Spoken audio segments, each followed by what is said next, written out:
بسم الله الرحمن الرحيم. الحمد لله رب العالمين، الصلاة والسلام على أشرف الأنبياء والمرسلين وعلى آله وصحابته أجمعين. قال المؤلف رحمه الله تعالى ونفعنا بعلومه. باب الأطعمة.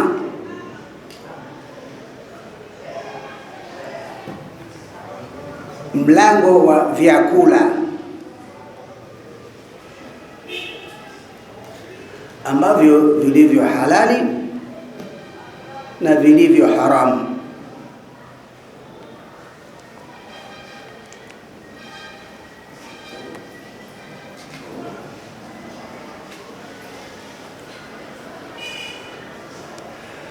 Anasema hapa al-aslu fi at-ta'ami washarabi walibasi alhillu, asili katika vyakula, asili na vinywaji na mavazi haya, asili yake ni halali, vimeruhusiwa asili.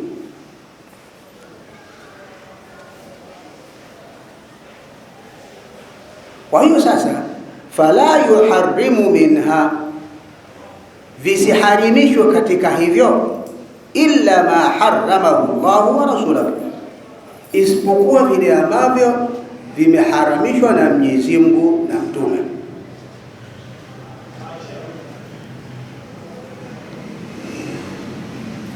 Hivi vyakula hivi asili yake ni halali, isipokuwa ikija nasu ya Qur'ani au hadithi ikasema hiki haramu, hiki haramu, hiki haramu, ndio itakuwa haramu hapo, na hiki itakuwa halali.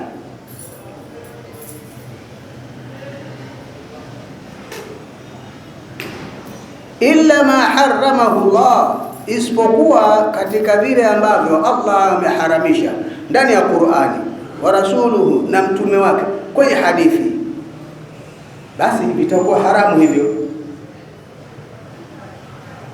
Kwa maana kama mlikuwa mnakula hapo mwanzo, kuja Qur'ani na mtume kusema basi naacha, lakini asili ya vitu hivi ni halali.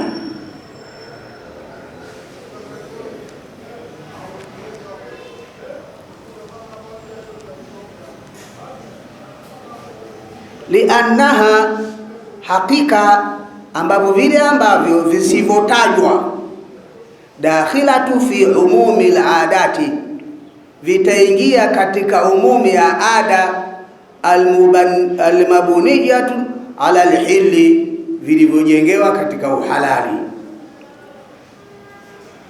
Masuala ya kisheria haya Qur'ani imetaja, haikutaja juu ya vitu hivyo, wala Mtume sallama hakutaja. Basi vitu hivyo visivyotajwa hivyo vitajengewa katika uhalali, kwa sababu nasu ya Qur'ani haijasema kwamba ni haramu, nasu ya Mtume sallama haijasema kwamba ni haramu, vimeachwa, basi vitarudi kwenye asili yake, kwa sababu asili ya vitu vyote ni uhalali.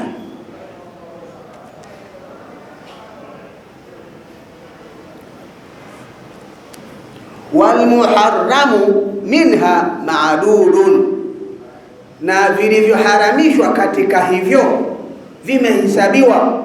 Ma'dudun yani vimewekewa mipaka, hiki hiki hiki hiki hiki hiki ndio haramu.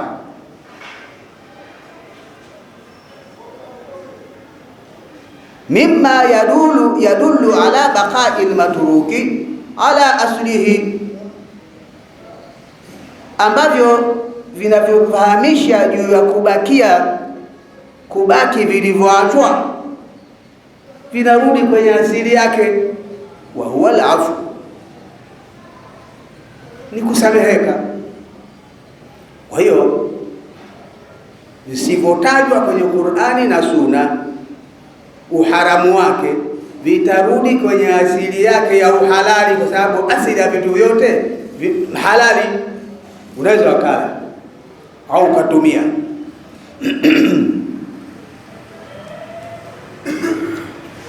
Ndio namna mambo yalivyo. Ilipokupembua hapa, kumepembuliwa na sheria, lakini wanadamu toka wazaliwe huko walikuwa wanaoa, walikuwa wanakula, walikuwa wanaachana, walikuwa wanafanya hiki, walikuwa mambo ya walikuwa wananunua na kuuza, walikuwa ndio matumizi yao. Ilipokuja sheria sasa ndio imesema uuzaji namna fulani fulani fulani fulani fulani. Wewe unapotaka kununua unatakiwa hivi hivi hivi, unapotaka kukopa fanya hivi, unapotaka kuoa hivi hivi hivi hivi. Lakini mwanzo ilikuwa wanafanya watu tu na hakuna tatizo. Mwongozo umekuja kupitia sheria ya Qur'an na Sunna. An Nu'man ibn Bashir, kutoka kwa Nu'man ibn Bashir radhiyallahu anhu qala, sami'tu Rasulullah, nimemsikia mtume Mwenyezi Mungu sallallahu alaihi wasallam yakulu, akisema, anasema, wa ashara Nu'man bi asbu'aihi, akaashiria yule Nu'man kwa vidole vyake, ila udhunaihi, kuelekeza katika masikio yake mawili. Anasema nimemsikia mtume anaelekeza namna hii. Anasemaje? Innal halala, halali bayinun, iko wazi, hukumu yake imeshaelezwa. Wa innal harama, na haramu bayinun, iko wazi, imeelezwa hukumu yake. Leo mtu hawezi kushangaa kitu cha haramu eti aseme sijui kama haramu hii. Hamna, limewekwa wazi, maana yake bayana. Na halali pia, lakini anasema wa bainahuma, na kati ya halali na haramu, umurun, yapo mambo mengi, mushtabihatun, yanayotatiza, la ya'lamuhunna kathirun minan nasi, walio wengi hayo hawayajui. Kati ya halali iliyowekwa wazi na haramu iliyowekwa wazi, katikati hapo kuna mambo yanayotatiza ya shubha. Kutatiza maana yake si hujui vizuri, ndio maana yake, ndio shubha yanayotatiza, na hayo walio wengi hawayajui. Jamii nyingi, wengi sasa hatujui. Sasa dawa yake hapo, famanittaka shubuhati, atakayejikinga na yale yanayotatiza, akaamua mimi hapa sijui vizuri, naacha, istabra alidinihi, huyo ameitakasa dini yake, wa irdhihi, na heshima yake. Kwa hiyo kinachotakiwa sasa hapo, wewe kama kitu huna uelewa nacho, wakati ushajua haramu ndio hii, ushaelewa, na halali ndio hii, basi tumia hiyo. Kile anaotatizwa nacho kiache. Wataalamu wenye ilmu ndio wanaweza kujua hayo, wewe hujui. Kwa hiyo sasa ukifanya hivyo, umeitakasa dini yako, yani na mwenyewe ndio umejitakasa. Wa irdhihi, na heshima yake mtu huyo ameitakasa.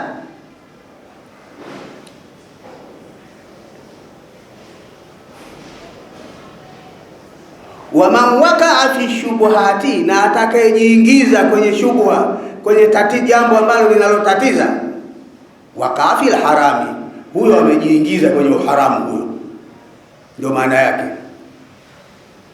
Kama vipi? Karai, sawa na mchunga, yar'a haula alhima, anayechunga pembezoni mwa mlimohifadhiwa, pembezoni mwa mipaka. Yushiku an yartaa fihi, kuna kurubia huyo kuingia huko kuliko hifadhiwa. Ziko mbuga zimeziwiliwa hapo, kuna mpaka. Usiende kwa mwenzako, mpaka upo. Sasa wewe uchungaji wako pembezoni humo, kuna kurubia uingie huko kuliko katazwa. Kundi la ng'ombe 50, 60, 70 unachungachia pembezoni, wakiingia unaweza kurudisha mara moja? Haiwezekani. Kwa hiyo cha kufanya kuepukana, kaa mbali kabisa na shubha. Umeitakasa dini yako na heshima yako. Mtume sallallahu anasema hivi. Kwa hiyo ya haramu tuyaogope sana. Tukishaogopa mambo ya haramu, basi hata ile shubha tunaiacha kabisa. Natoa mfano mara nyingi sana. Mtu anakuletea simu. Dukani simu si nyingi hizi, lakini anakuletea simu mkononi ya 700,000, 800,000, si ya milioni. Bali nauza simu. Piga anakuja ustazi. Kiasi gani? 1,500,000 tu. Unatazama 1,500,000 hii simu ya 700,000 hii. Sasa wewe kwa kuona unapenda rahisi unanunua. Hapo wewe unasababisha heshima yako ivunjike hapo. Simu leo kuna watu wajanja, kuna wanafunga simu ndio gani vile popote unapokwenda inaonekana. Sasa umekuja wenyewe sasa. Unapiga hodi, kumbe simu iko humu, mshahara wao unaonyesha humu. Wanaitwa, unatoka ustazi au imamu. Bwana, kuna simu huko kwako. Unatoka imamu. Hujavunjwa heshima hapo. Sasa sio kama umevunjwa heshima, umeivunja mwenyewe heshima. Simu chungu mzima madukani. Tena shilingi 30,000 unapata. Shilingi 30,000 unatoa, basi unapewa simu ya shilingi 300,000, 400,000, unalipa shilingi 1000. Wepesi. Paka uchukue simu ya mtu mkononi. Alafu mtu mwenyewe kila ukimtazama, tia wasiwasi hapo, ndio shubha hiyo. Unaona hapo? Shubha jambo una mashaka nalo. Huyu apate simu huyu. Haiwezekani. Simu ya 700,000 yauze 1,500,000. Basi bana, sina pesa. Unaacha.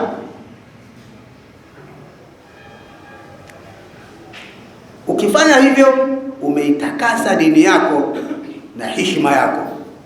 Hutovunjiwa heshima.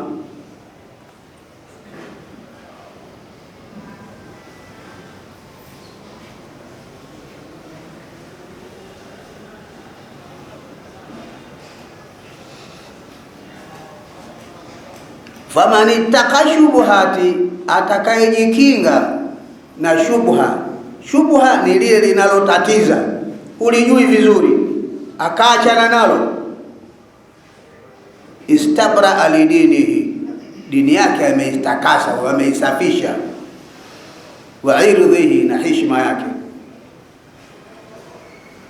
Kujia heshima bwana ni jambo hizaya kweli kweli.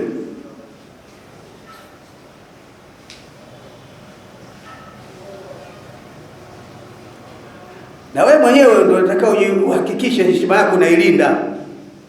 Vinginevyo utavunjika yenyewe hivi na utaivunja mwenyewe.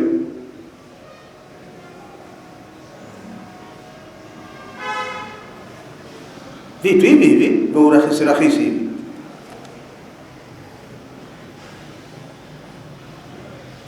Waman waqa fi shubhati, na atakayejiingiza kwenye shubha, waqa fi alharami, huyu amejiingiza kwenye haramu huyo.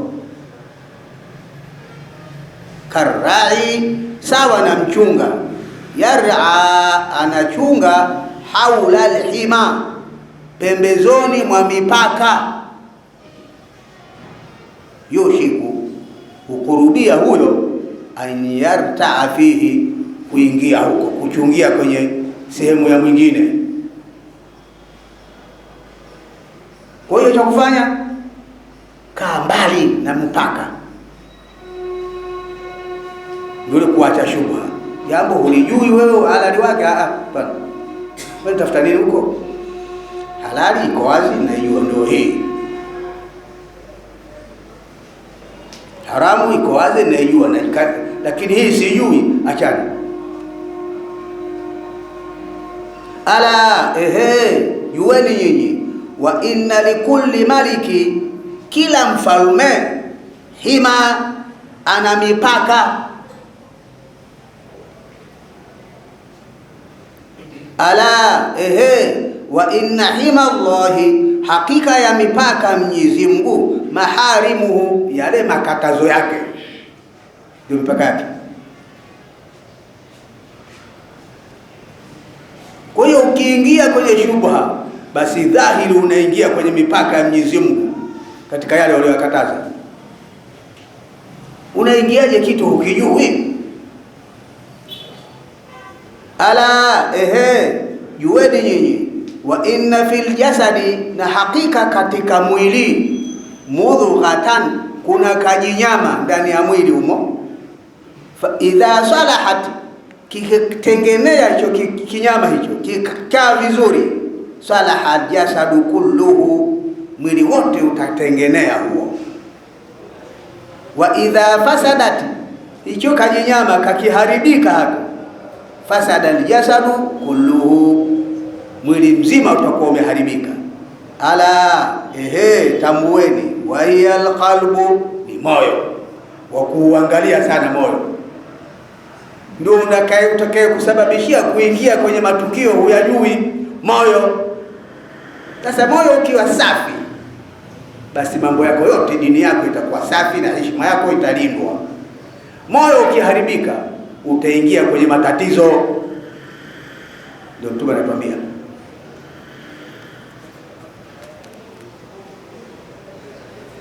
Mosi ndio unamsukuma mtu bwana. Wewe tuangalie moyo. Ukiona unafuta kwenye jambo ulijui, jizuie. Ukiona una jambo una mashaka nalo na moyo unakuvutia kufanya, achana na, jizuie.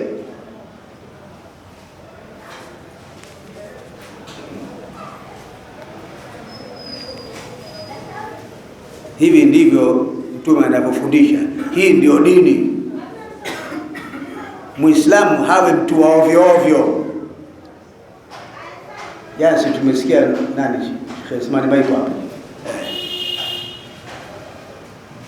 Muislamu ni mtu wa mfano katika dunia. Mambo tabia yake. Hawe mtu wa ovyo ovyo, mpuzi fulani tu.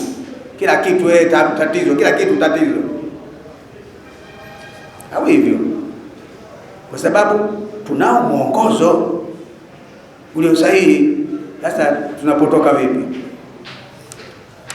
Ukipotoka basi wewe mwenyewe tu. Ndio Mtume sallam anasema watu wote wataingia peponi isipokuwa yule hataki. Wakamuuliza Rasulullah, kuna mtu anakataa kwenda pepo? Sema yule atakayenitii mimi, huyo ndio anataka pepo. Yule hata yasionitii mimi ndio amekataa huyo. Mambo si yako wazi.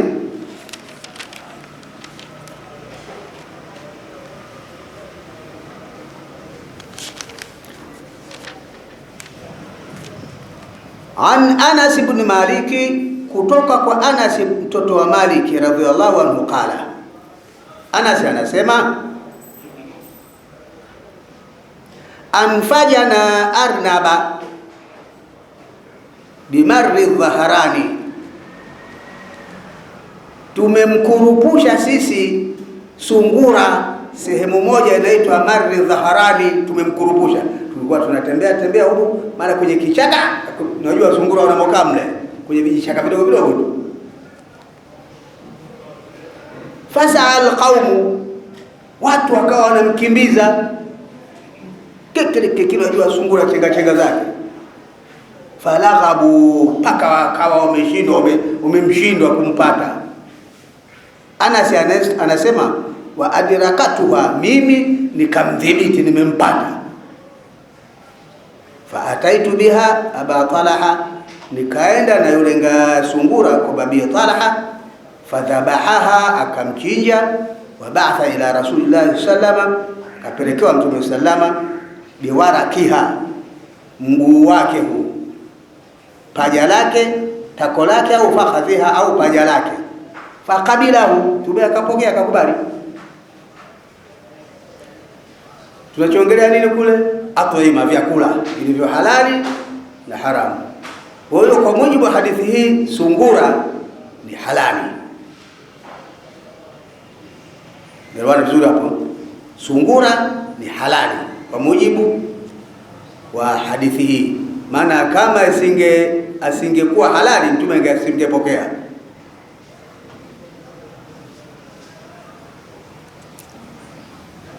An Anas bin Maliki radhiyallahu anhu qala anfajina arnaba, tumemkurupusha, kakurupushwa nani arnaba, wakati tunapita akachomoka, anakimbia. Wapi? Bimarri Dhahrani, hapo mahala Marri Dhahrani, kati ya Maka na Madina kama kuna kilomita 2 tu hapo kati ya Madina na hapo walipo hapo Marri Dhahrani, ni hapo kama hivi, kama machakwa buguni hivyo. Fasa alqaumu, watu wakamkimbiza, kwaenda kumkimbiza yule. Falaghabu, mpaka wakashindwa, wakachoka, hawakumpata. Lakini Anas anasema wa adraktuha, mimi nikampata. Fa akhadtuha, nikamchukua, nikamshika mimi. Fa ataitu biha Aba Talha, nikamwendea, nikampelekea Babi Talha, Abu Talha. Fadhabahaha, akamchinja na kumtengeneza vizuri. Wabatha ila Rasulillah, akapeleka kwa Mtume sallama. Biwarakiha, tako lake hili, au fakhadhiha, au paja lake hili. Faqabilahu, Mtume akakubali, kapokea. Ishara ya kuwa mnyama huyu ni halali kulika. Hapo tumesema kule babu al-at'ima.